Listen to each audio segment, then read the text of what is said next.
China, di Pakistan, di United Kingdom, di Amerika. Kalau itu pecah takdir Tuhan, memang itulah manusia jadi buih lah. Kenapa apa?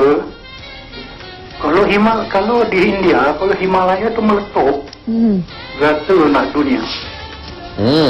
Itulah rasa saya tuan doktor. Memang apa yang tertulis pada terbaca lah. Pada tahun 2012 akan dunia akan hancur, ada bayang-bayangnya dah. Baik. Sekarang di Tokyo ni bayang-bayang dah jelas.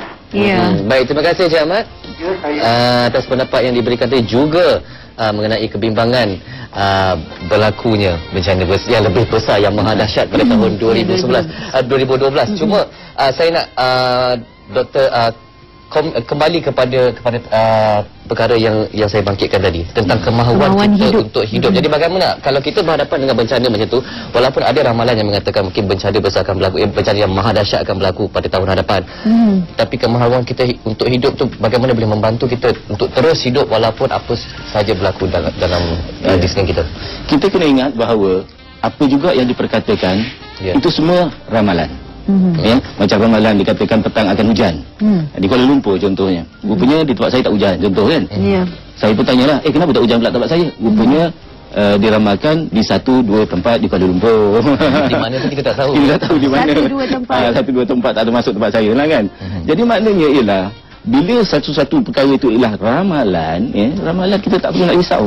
Kita risau sikit-sikit boleh lah kan, jangan sampai orang kata langsung tak ambil tahu, tak ambil kisah, itu salah lah. Tapi yang penting adalah jangan biarkan semua ini mempengaruhi kehidupan seharian dan jangan biarkan ia mempengaruhi jurnal kehidupan anda pastinya. Okey, jadi Hazri, apa agaknya maklum balas di Facebook banyak ni kan? Banyak yang kami terima. Majoritinya memang bersetujulah dengan perbincangan kita dan juga pesanan yang Dr. Syamsuah sebutkan tadi, iaitu perlu bersedia dan juga beringat Dizin, Syuhaida, Rahimi, Zasha, Armus, semuanya mengatakan perkara yang sama. Cuma Zasha memakaikan satu persoalan. Sebenarnya dalam masa kita menasihatkan diri kita perlu beringat, kita perlu bersedia, kita perlu menginsafi kejadian-kejadian ini. Bila yang kita akan betul-betul insaf? Ini soalan retorik ni sebenarnya. Soalan retorik, saya tak tahu kalau doktor ada jawapannya ataupun tidak.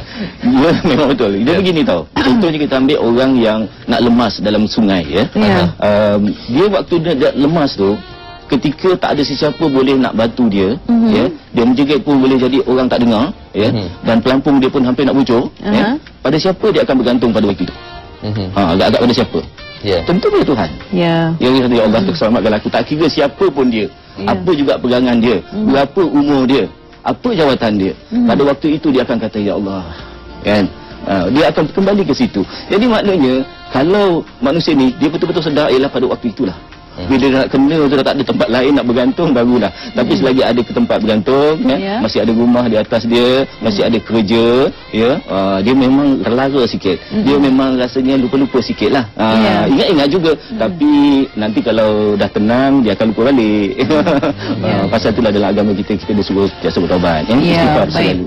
Okey, jadi dengan apa yang berlaku kini, berbalik kepada fokus kita sebenarnya berbalik kepada bencana dan malapetaka yang sedang melanda di Jepun. Jadi berbalik pada apa yang berlaku secara keseluruhannya, bagaimana kita sebagai rakyat Malaysia yang prihatin boleh menjalankan tanggungjawab kita dan juga mengambil iktibar daripada apa yang berlaku di sana kini, dan mungkin boleh kita aplikasikan dan mempraktikannya dalam kehidupan seharian kita. Kita perlu banyak bersyukur sebab apa, negara kita, kehidupan kita setakat ni kita bukanlah negara yang terlampau banyak bencana menimpa. Apa sajalah, baik gempa, saya ingat gempa tak berapa ada lah. Yang dulu waktu Aceh itu terasa sikit. Saya pun terasa juga tu waktu itu berada dekat Kondo. Jadi yang berat-berat, yang dahsyat-dahsyat, seperti apa dia berlaku di tempat lain belum pernah berlaku di sini, insya-Allah. Tapi sebab kita tak pernah kena itulah, kita kena banyak bersyukur. Sebab kesyukuran ini boleh menyebabkan insya-Allah lah lebih terhindar. Sebab apa, kadang-kadang bencana ditimpakan pada kita nak suruh kita ingat. Jadi kalau kita dah memang ingat, insya-Allah tak kena lagut. Tapi kalau kita kena juga, itu nak bagi kita tambah ingat. Tambah mantap imannya. Insya-Allah. Kan bagus. Jadi dalam jurnal kehidupan kita nak tulis apa ni doktor? Nak catatkan sebagai apa ni bencana di dalam kehidupan kita? Jurnal kehidupan kita, ya, itu macam diary lah kan, ya. Diary yang kita nakkan sesuatu tu indah, memanjang dalam hayat kita. Tapi sometimes kadang-kadang terjadi juga pada waktu petang kita tak dapat nak jumpa kawan kita tu dah pergi dulu. Kan? Padahal kita nak jumpa dia, ketemu janji pada 3 petang kan, rupa dah tak ada dah. Itulah dia, jurnal kehidupan kita memang kita kena bersedia. Tragedi, nikmat, silih berganti. Ya? Jadi kita kena sedia dengan kekuatan kita. Kalau terjadi berlaku, jangan kita macam orang tak ada akal, ya? Menangis, menyalah-nyalahkan takdir dan sebagainya. Tapi kalau terjadi, kita terima seadanya, kita sebagai hamba. Bagaimanapun kita terpaksa relax lah, tenang lah, kan? Reda lah. Sebab dengan itulah, insyaAllah Allah lebih sayang pada kita. Baik, kita ucapkan terima kasih pada Dr. Hisham Tuah dengan info-info dan juga kata-kata yang memberangsangkan dan muhasabah di pagi hari Rabu ini, Hezri. Ya, kalau kita ada syurga dalam hati kita, insyaAllah jiwa kita tenang, ya Doktor. Jadi macam mana nak mencipta syurga dalam hati?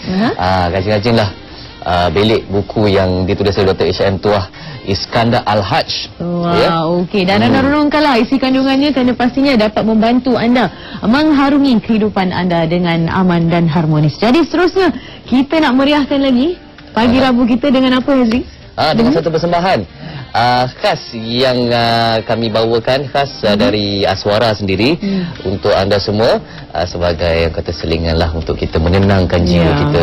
Tenang di jiwa ni bukan saja dari kalau emosi, kita nak rehatkan minda pun. Rehatkan minda, dengan bunyi-bunyian yang nada-nada alunan pun salah satu cara juga. Jangan stres-stres di pagi hari ini. Kita terus saksikan persembahan daripada pelajar-pelajar Aswara.